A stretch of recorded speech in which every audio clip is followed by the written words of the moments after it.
Hi friends, நான் இப்போ வந்து கோழி மிளகு வறுவல் செய்ய போகிறேன். வாங்க எப்படி செய்யலான்னு பார்க்கலாம். கடாயில் வந்து எண்ணெய் ஊற்றிருக்கேன். அப்புறம் வந்து பட்டை கிராம்பு சேர்த்துக்கலாம். ஃப்ரெண்ட்ஸ், இப்போ பட்டை கிராம்பு பொரிஞ்சதும் வெங்காயம் சேர்த்துக்கலாம். வெங்காயம், கருவேப்பிலை, பச்சை மிளகாய் சேர்த்துக்கலாம். நல்லா வதங்கட்டும். ஃப்ரெண்ட்ஸ், இப்போ பார்த்தீங்கன்னா நல்லா ப்ரௌன் கலரில் வதங்கிடுச்சு.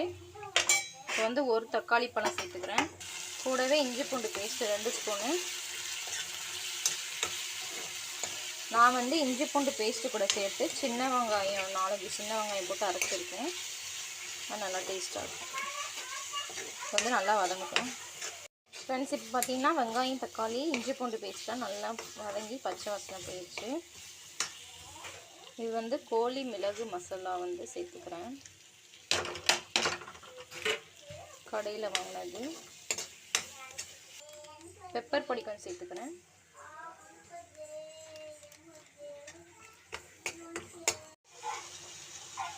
ஃப்ரெண்ட்ஸ், இப்போ பார்த்தீங்கன்னா சிக்கன் போட்டு கிளறிக்கலாம் மசாலாவில்.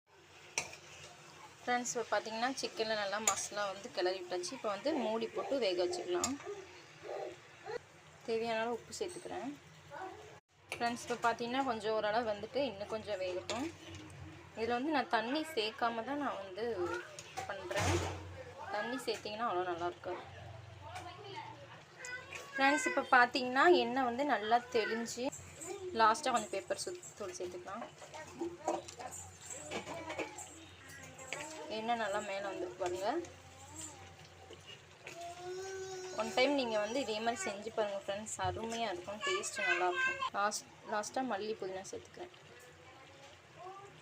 அவ்வளோதான் ஃப்ரெண்ட்ஸ். இதே போல் நீங்களும் செஞ்சு பார்த்துட்டு எப்படி வந்துச்சுன்னு கமெண்ட் பண்ணுங்கள்.